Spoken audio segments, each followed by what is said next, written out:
Pero el tema es muy importante. El segundo punto, ¿qué debo hacer para ser salvo? Aquí viene la clave, hermano y amigo que nos estás viendo.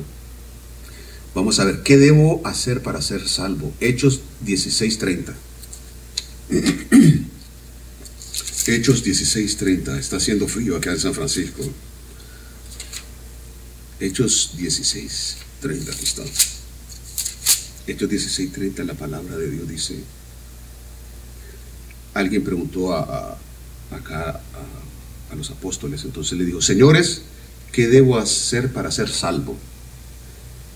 Cuando estaban encarcelados en Filipos, el carcelero le dijo a los discípulos, le dijo: señores, ¿qué debo hacer para ser salvo? ¿Qué debo hacer para ser salvo? Ellos dijeron: cree en el Señor Jesucristo y serás salvo tú y tu casa. Y le hablaron la palabra del Señor a él y todos los que estaban en su casa. Y le hablaron la palabra del Señor, no la palabra de hombre. Estamos hablando de la Biblia. No importa la religión que tengas, no importa si eres de los mormones, si eres testigo de Jehová, si eres ateo, eso no importa. No te estoy dando la opinión mía, simplemente estoy leyendo lo que escudriñé en la palabra. Tú lo puedes hacer también. Entonces, creer.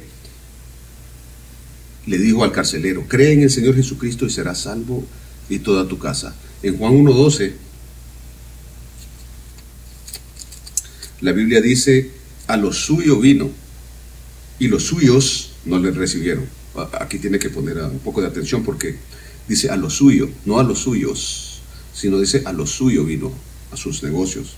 A lo suyo vino, pero los suyos, o sea, el pueblo judío, no le recibió. Escuche esto: mas a todos los que le recibieron, a los que creen en su nombre, les dio potestad de ser hechos hijos de Dios. Oiga bien, a todos los que le recibieron, a los que creen en su nombre, ahí está la palabra otra vez, creer, a los que creen en su nombre les dio potestad de ser hechos hijos de Dios. El primero fue creer, ahora estamos viendo la palabra recibir. O sea, el carcelero le dijo, el apóstol, que tiene que creer, y aquí en San Juan está escrito que tenemos que recibir, no aceptar. ¿Por qué? Porque aceptar es cuando una persona está en posición de autoridad. Por ejemplo, yo te acepto o no te acepto, estoy en una posición de autoridad. Por ejemplo, si alguien me ofrece matrimonio o algo, no, entonces lo acepto o no lo acepto. Pero en este caso no estamos en posición de autoridad, sino que estamos en posición de necesidad. Estamos en esa posición de necesidad, necesitado. Entonces, en la posición de esa necesidad, cuando reconocemos, nos arrepentimos, como estamos en una posición de necesidad, entonces lo recibo, porque es un regalo. No lo acepto, lo recibo. Sí puede decir acepto, pero es solamente un juego de palabras. Pero recibirlo es importante. Por eso es que se dice recibirlo, porque estamos en posición de necesidad. A todos, dice en San Juan 1:12, en el Evangelio, el Santo Evangelio según San Juan, dice: mas a todos los que le recibieron, a todos los que creen en su nombre, les dio potestad o autoridad de ser hechos hijos de Dios. Antes era creación, una vez que lo recibí, ahora soy hecho hijo de Dios. Tengo la autoridad de decir, soy hecho un hijo de Dios. Ya. Y entonces en Romanos 8:16, creo que es 16, el Espíritu me da testimonio a mi espíritu de que soy hijo de Dios. Eso no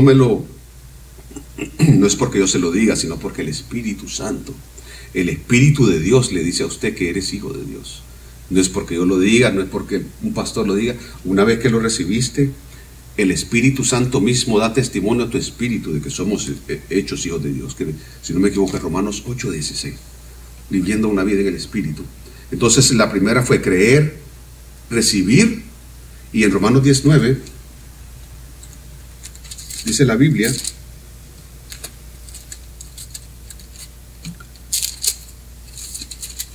Romanos 10:9 dice la Biblia algo muy importante, empezando desde el 8, la última parte: esta es la palabra de fe que predicamos, que si confesares, ahí está otra palabra, confesar, que si confesares con tu boca que Jesús es el Señor, y creyeres en tu corazón que Dios le levantó de los muertos, serás salvo. Que si confesares con tu boca que Jesús es el Señor y creyeres en tu corazón, no solo de estar murmurando y dando palabras huecas, sino creer en el corazón que Dios lo levantó de los muertos, serás salvo. ¿Salvo de qué? Salvo de las consecuencias de la condición. Entonces estamos viendo claramente otra palabra que tenemos que confesar y creer de corazón. La primera fue creer, tenemos que creer en el Señor Jesucristo y será salvo, le dijeron al carcelero. En Juan 1:12 dice recibir, los que le recibieron, les dio potestad, autoridad de ser hechos hijos de Dios, y ahora confesar y creer de corazón. Otro punto que vamos a ver aquí, en este segundo punto, es Romanos 10:13. Aquí mismo, Romanos 10:13 dice, porque todo aquel que invocare el nombre del Señor será salvo. La Biblia dice claramente que todo, no hay ninguna excepción, todo aquel que invocare el nombre del Señor será salvo. Todo el que le invoque, cuando lo estás invocando a Dios, estás invocando al Espíritu Santo, al Espíritu del Dios viviente, estás invocando al Creador de los cielos y de la tierra. El Señor no rechaza un corazón contrito y humillado, dice la Biblia. El que viene a mí, de ninguna manera lo voy a echar afuera, dice la Biblia. El que a mí viene, yo no lo echo afuera, de ninguna manera, más bien yo lo recibo. El Señor está con los brazos abiertos esperando a que nosotros tomemos la decisión. No puede violar el libre albedrío que nosotros tenemos. Entonces el Señor, vemos que tenemos que invocar a Dios para ser salvos. El tercer punto que vamos a ver hoy es que tenemos que nacer de nuevo. En el tema de la salvación, estos puntos son muy importantes en respecto a la salvación bíblica que está escrita en la palabra de Dios. El tercer punto, tenemos que nacer de nuevo, dice la Biblia. En Juan 3:3 dice la Biblia, respondió Jesús y le dijo, de cierto te digo que el que no naciere de nuevo no puede ver el reino de Dios. El que no naciere de nuevo, eso es punto clave. Tenemos que nacer de nuevo. El que no nace de nuevo no puede ver el reino de Dios. Para poder ver el reino de Dios, algún día tenemos que nacer de nuevo. Esto es muy importante porque esto significa que no solo una confesión de labios o una fórmula es lo que nos va a otorgar la salvación. O sea que no es solamente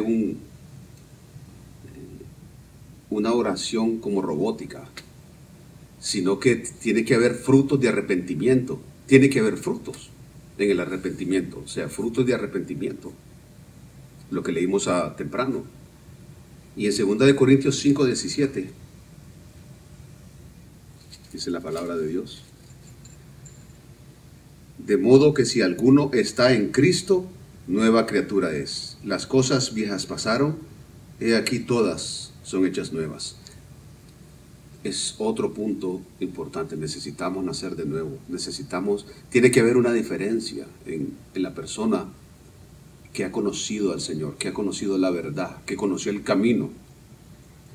De modo que si alguno está en Cristo, nueva criatura es. Si alguno está, da la opción de que tal vez no estás. Si es que estás, porque algunos dicen que están, pero no están en Cristo. Solo de labios para afuera, pero internamente seguimos igual.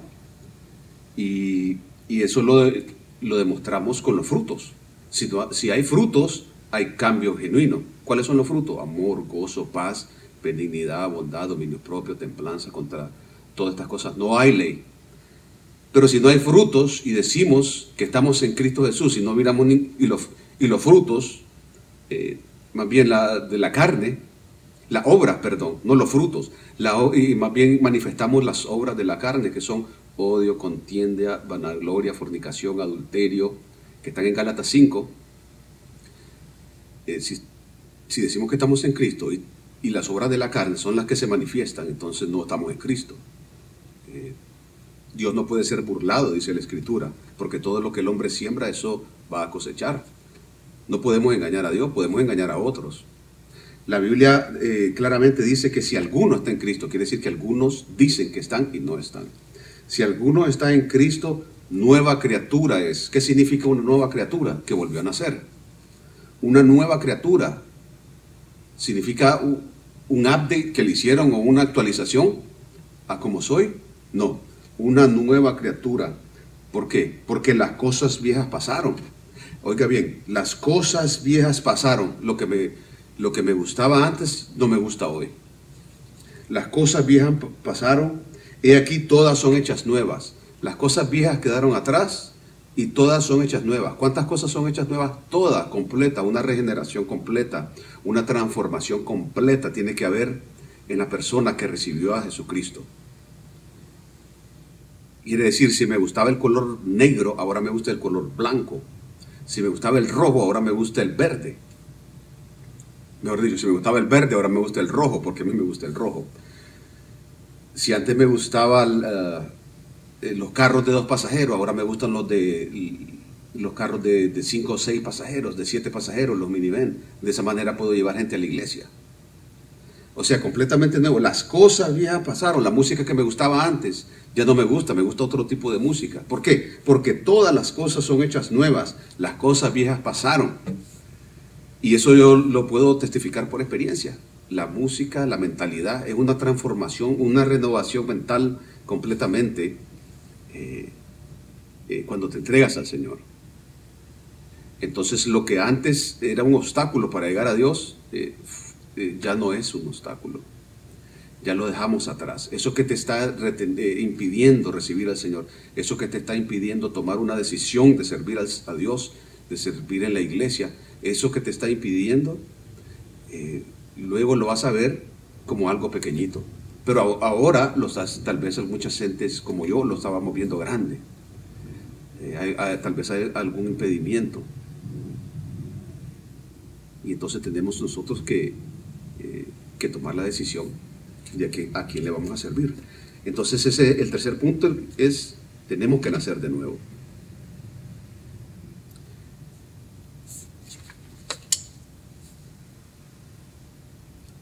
Otra nota, esto no es un punto, sino que es una nota, que somos salvos no por las obras. Eso lo vimos creo que fue en la primera o en la segunda clase. No por obras. Vamos a ver, en Tito 3:5. Tito 3:5.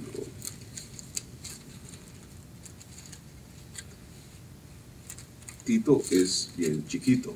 Tito 3:5 dice la Biblia: nos salvó no por obras de justicia que nosotros hubiéramos hecho, sino por su misericordia, por el lavamiento de la regeneración y por la renovación en el Espíritu Santo. Estamos quedando claros, ¿no? La palabra de Dios es clara.